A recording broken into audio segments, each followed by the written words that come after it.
Et yo tout le monde, je vous retrouve pour une nouvelle vidéo sur Xamarin. Du coup, on va s'attaquer à la navigation, comment naviguer entre les pages sur Xamarin. Du coup, hop, alors il existe plusieurs méthodes pour utiliser des différentes navigations sur Xamarin.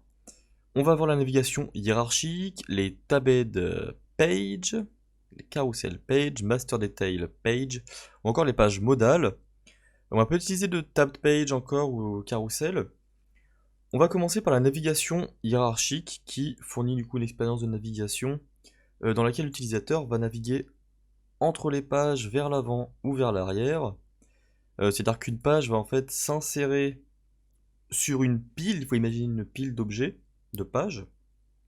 Et donc ici on parle de dernière entrée, premier sortie, c'est-à-dire que lorsque l'on navigue, lorsque l'on ajoute une page à la pile, on a un petit bouton retour sur cette nouvelle page qui permet hop, de la dégager de la pile et de revenir à la page d'en dessous.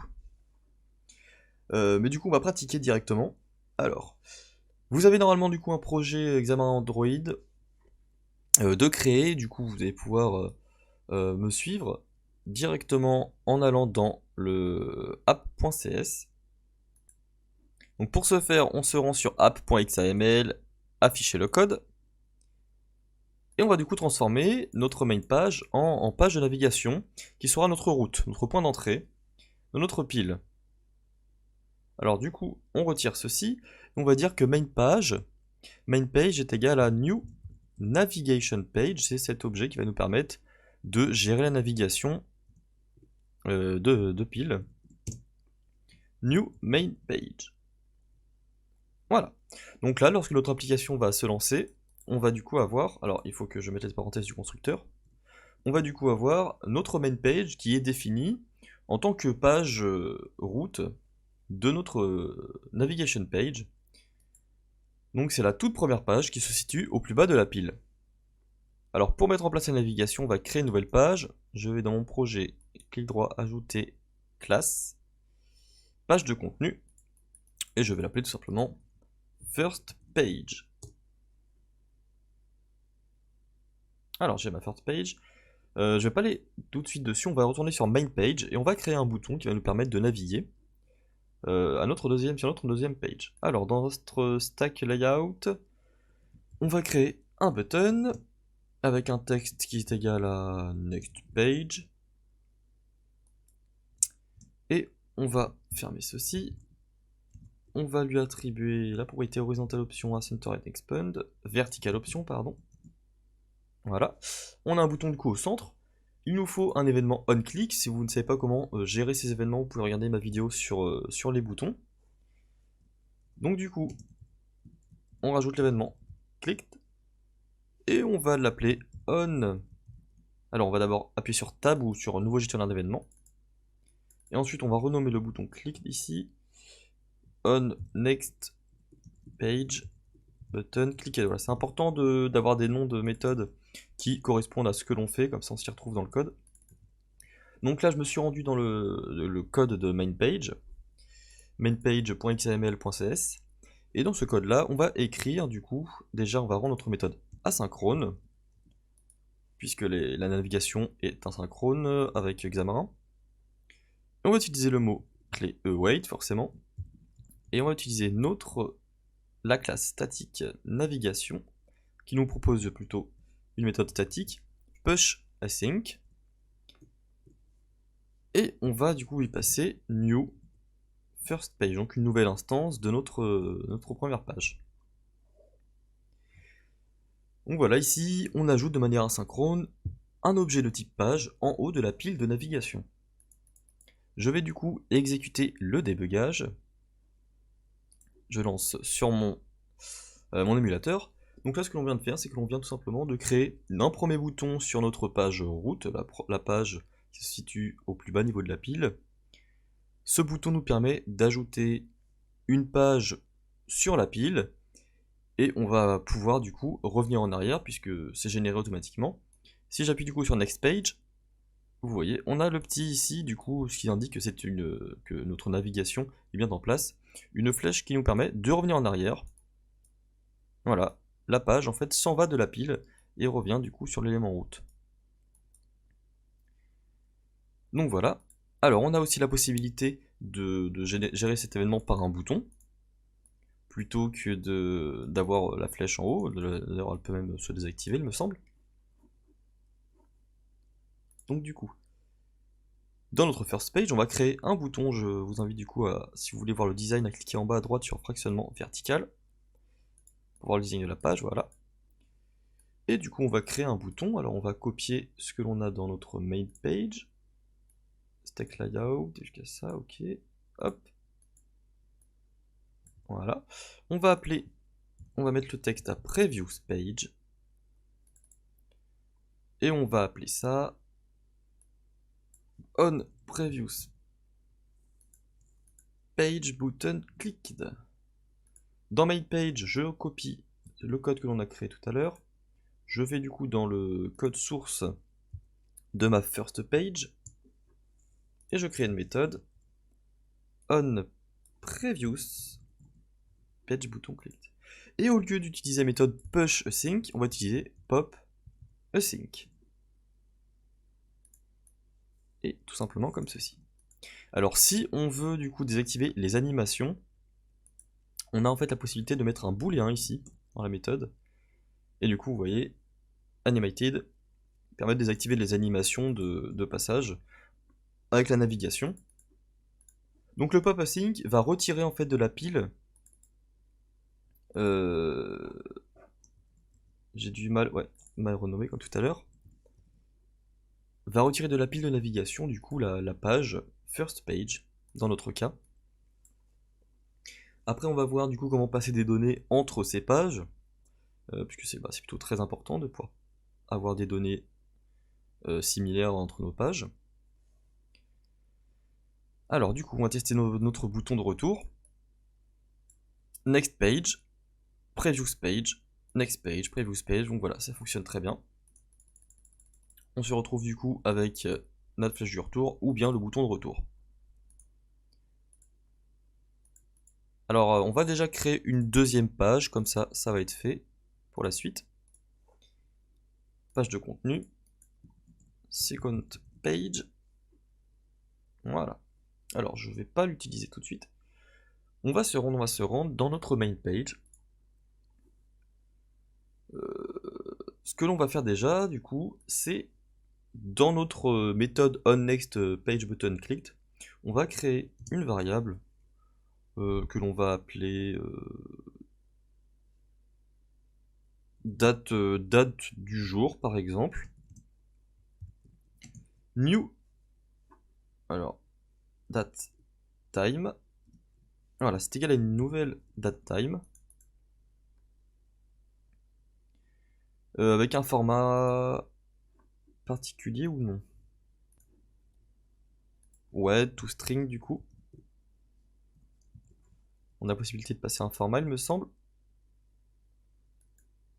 Alors pour les formats, on va normalement avoir du coup ce format là, F, qui va du coup nous proposer la date entière. Et on va du coup la passer dans le constructeur de notre page first page. Ici vous voyez dans notre classe first page, on va pouvoir attendre un objet datetime qu'on va appeler date du jour. Dans notre design de first page, oula, hop, on va du coup créer un label.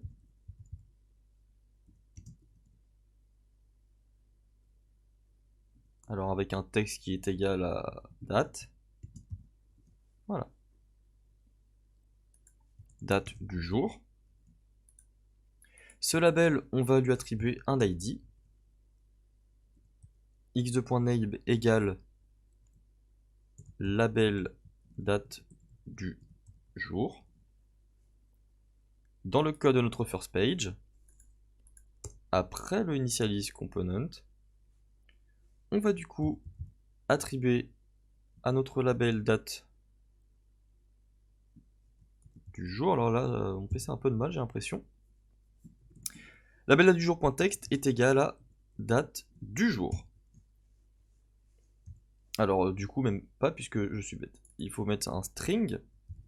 C'est une chaîne de caractères, puisque dans notre main page, on rend bien ça en toString. Donc, on passe du coup dans notre main page la date du jour dans le constructeur de notre first page dans la méthode pushAsync.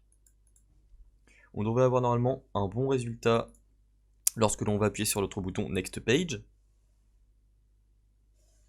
Et ensuite, on va voir comment passer des données avec le binding context. On va le faire de la first page à la second page.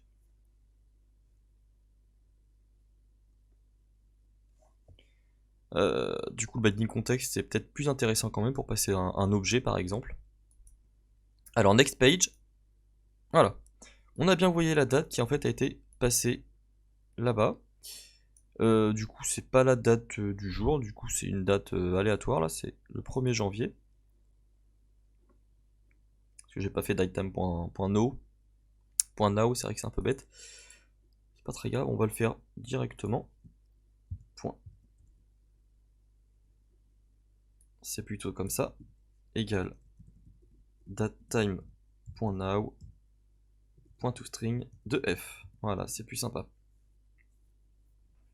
Et pourquoi pas notre first page aussi, utiliser le vertical option égale center and expand. Tout simplement center.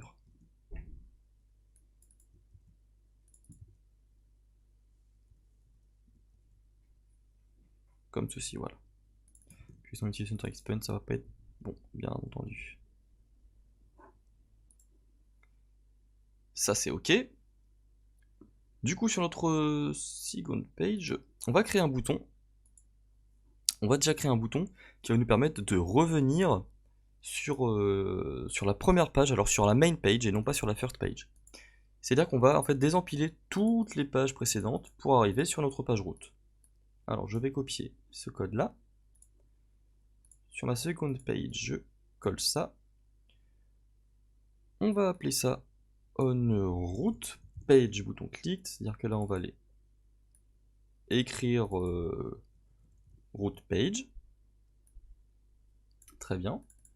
On va du coup copier le code pareil de notre main page. Je vais afficher le code avec F7. Du coup, je crée ma méthode, asynchrone toujours. Je la renomme bien onRoute page bouton clicked. Et cette fois-ci, je vais faire un await navigation.pop to route async, qui va du coup nous permettre de revenir à la page, à notre page route, notre main page.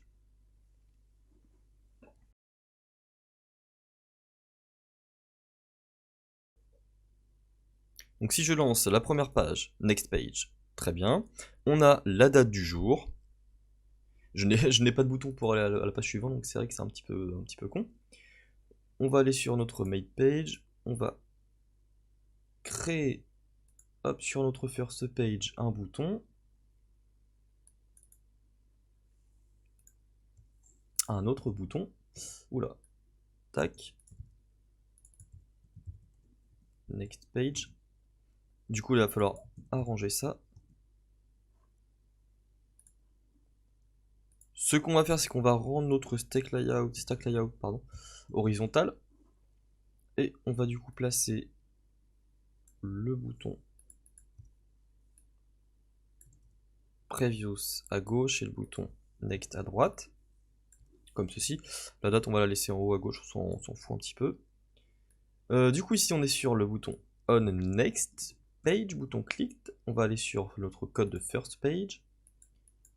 Et du coup, on va reprendre le même code que dans notre main page. Pratiquement, c'est-à-dire qu'on va push async new second page. Voilà. On next page. Ok, on va donc lancer ceci. Donc là on a quoi? On a notre main page qui nous propulse vers notre first page. Notre first page qui a deux boutons qui nous permet de retourner en arrière ou d'aller vers la seconde page.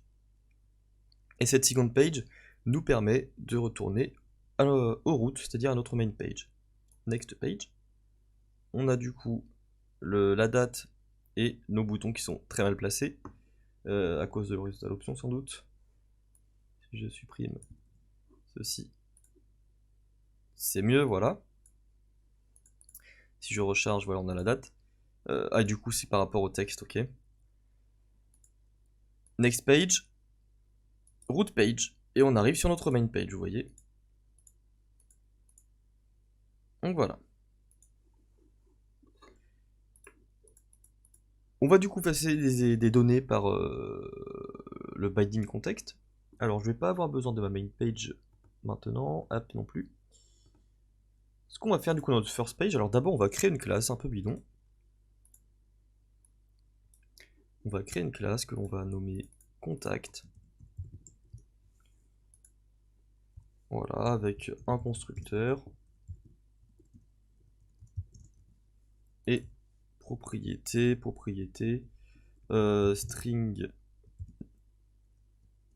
on va mettre public string name avec possibilité de le définir et d'y accéder, et occupation get set. À partir de là, du coup, on a la possibilité d'utiliser, alors au constructeur, on va juste le mettre comme ceci en fait. Ouais, pas besoin, on va l'initialiser directement en fait, donc du coup dans notre first page. Dans notre on next page bouton clicked, pour accéder à notre dernière page, on va du coup créer un contact, var contact égale new contact, que l'on va directement initialiser, avec name qui sera égal à n'importe quoi, comme Pentiminax par exemple, et notre occupation qui sera égal à développeur. Voilà. Donc ici, on a un objet contact. Ce que l'on va vouloir faire, c'est du coup créer notre seconde page comme ceci. On va l'instancier avant, et on va lui affecter la propriété binding context égale à contact. Voilà, ça permet de définir donc un objet attaché à notre page. Et du coup, on peut async la second page. Maintenant, il va falloir designer un peu le côté notre second page pour bien utiliser notre binding context. Donc ce que l'on va faire, c'est que l'on va créer un premier label, text égale name, 2 points, avec des options à fill and expand. Pour bien l'utiliser, on va utiliser notre stack layout à l'horizontale, on va centrer, tout comme au vertical, on va centrer nos éléments. Et ce que l'on va faire, c'est que l'on va utiliser un autre stack layout qui va nous permettre du coup de changer l'orientation de nos éléments dedans à l'horizontale. Hop, et je le ferme, c'est pas comme ça, voilà. Comme ceci, voilà, parfait. Notre bouton, je pense qu'on va d'ailleurs le retirer d'ici, par contre. Voilà. Et juste en dessous, on va utiliser un autre label, texte, qui sera égal en fait, du coup, grâce aux accolades, on va pouvoir utiliser le mot-clé binding et le suivi du nom de notre variable. Ici, c'est name. Et on va pouvoir faire la même chose pour l'occupation.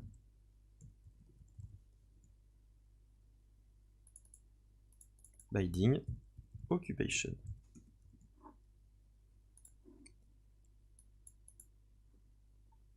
On va du coup pouvoir lancer notre programme, et le binding du coup va se faire automatiquement puisqu'on a lié notre objet dans son binding context à partir de notre first page, juste ici, voilà. Alors,